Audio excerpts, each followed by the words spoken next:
Good morning guys. So naglabay lang kita diri kadali no, not our final destination. Pero ang aton di bila nga daw bike lane diri sa may Lanit area. As you can see there sa may Hino bla guys. Dara na ka part ang may Taytay no. So pakadto sa Lanit.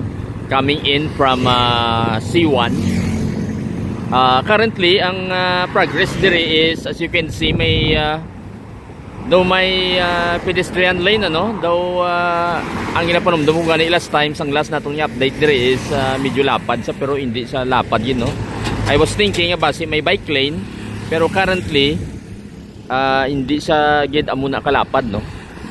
And then sa diri lang aside ang may ara no, while ang diri nga sa right ko is wala pa siya. Pero this has stretched already coming in from the bridge salin sa C1.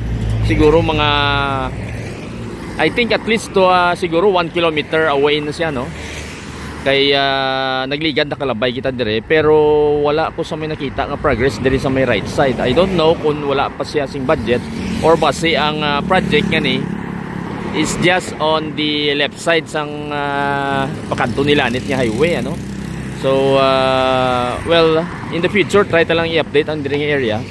So naglabay lang kita dire, nagdulog kita kadali kay ang final destination naton is ang C2. So we will try to update ang C2 naton. There is Lanit area nga side nga part sang I think isa ka barangay sa Liganes ano. And then try naton i-explore dito kung asa na sa diin pakadto kay ang C2 is actually going to connect sa Iloilo Guimaras Bridge naton ano. So pakadto siya sa may coastal areas naton. So try lang naton i-update ina. So anyway, amo na yung progress dire, daw wala ako sa may nakita nga sa right side ang may additional sila nga i-build as of now, daw wala pa man. Pero dumalaba naman ang stretch nga ini, so kung makalabay ko mo din makita nyo na ina dire. Kaso lang hindi sa malapad, so hindi sa makonsider nga daw bike lane. So daw typical lang siya nga gutter kag may ano bala, may lalaktan sa mga tao. So see you in a bit sa final destination natin.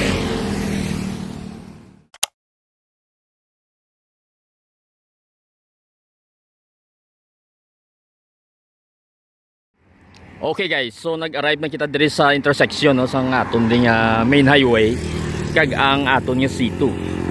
As you can see ini guys pakadto sa coastal sang Liganes ano. While on my right is going to Santa Barbara area. I'm not sure kung anong extent sang progress dira, pero for the meantime diri lang kita ma-focus sa may pakadto sa Liganes no, nga C2 na nga highway naton ano. And to my left is actually may tarp. So fortunately may tarp diri nga nakabutang guys. And then as usual delayed ang project yan kay nakabutang diri March 12, 2024 ano. And then ari diri guys sa kilid ya ang gamay nga tarp nakabutang diri 95 million ano ang iyang budget. So Panay East Coast Construction and Supply ang contractor, and then Iloilo Circumferential 2 Road 2 which is actually ang C2 naton. So Liganes ang iya destination. So wala kita sang complete information kung anong length ini. But then makita man ninyo nga ang ini nga area is pakadto sa may Santa Barbara nga way ano, sa may east sa west part ano. And then the east part is of course pakadto sa may Liganes. So we will try to explore ang extent sang ila progress diri.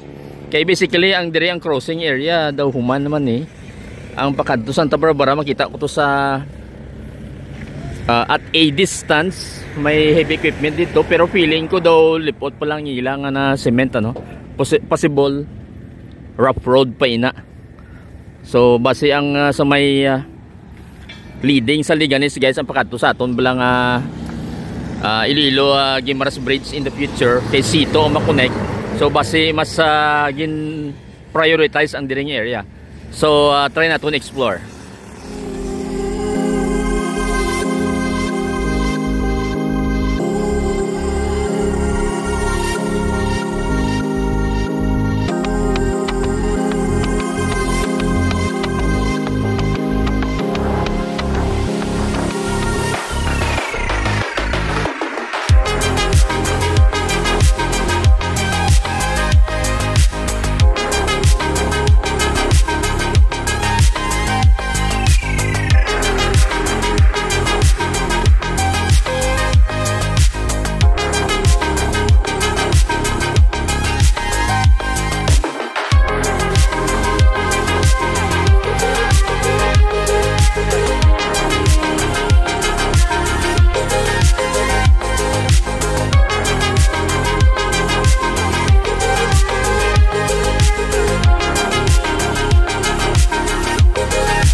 So na-reach ko na ang end actually. So dito kita naghalin. So naga-curve gali ini. So roughly siguro kung ako mag-estimate mga sobra lang 1 kilometer away gali from the crossing ano. So muning near the end na actually sa pulupunta nagawas siya. Pero single lane ini starting from I think 4 lane dito sa crossing.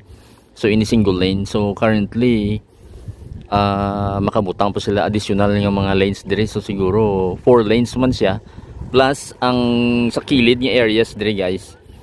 Pwede pa maubran sang probably bike lanes ano. So both sides kay malapad siya no.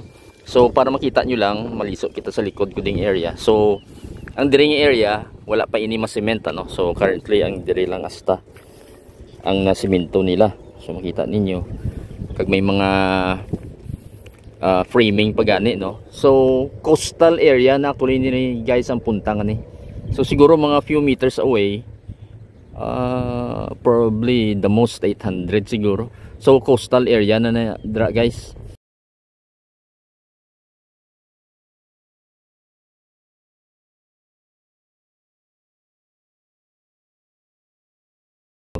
So i-zoom pa natin further kung makaya. So muna nang dira ang area. So coastal na dira makita ko gani dire ang mga salakyan nagaagi na no sa coastal area. So as of now, dire lang anay asta ang ilang construction ano. So medyo mahinay ang progress ini. But anyway, siguro in the future while gina-construct man ang Iloilo Guimaras Bridge naton, so siguro base magsibo man ilang timeline kay medyo na delay man ato tungod sang depth measurements blas ang aton nga taytay. So anyway, hasta na lang diri anay ang aton nga video. Ang halin dito sa crossing nakita ko may mga drainage system dito ano. So wala ko lang ma-video pero may ara na sila drainage system intact dito. And then ini siguro pila pa ni ka-months no kag mahuman nila. Kay dapat kung siguro kung full ang progress ini base probably kung pakadto gi Santa Barbara base within a year more or less siguro mahuman na ini kung sige-sige dila obra. So siguro base na delay lang siguro sa budgeting or sa so amo na siya base na delay lang sa budgeting. Makita nato may mga wall sa gamay diri ibutang para sa dalan ano. So dire lagli asta ang ilang construction.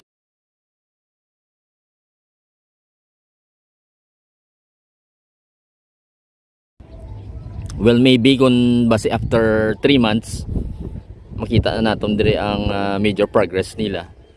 So ma-try kita drone shot in the future ano. Kay currently summer na so medyo mahangin na. So try na natin yung magtulutaway ang hangin. So amo lang yun na guys. So very quick lang ini aton ni update kay gina-expect ko nga pakadto na sa coastal areas naton sa main road dito pero wala pa sa gali kalabot. So may mga pila naman lang ka meters so siguro mga 800 meters away. So amo na siya guys. And then also ang try naton i-update man ang dito sa other side siguro mga 1 month after or 2 months after ang pakadto naman sa Santa Barbara nga side. Kay kita naton dito earlier nga sige mang construction but then mas nauna ini nga gin abanse ang construction. So till the next video guys, thank you for watching.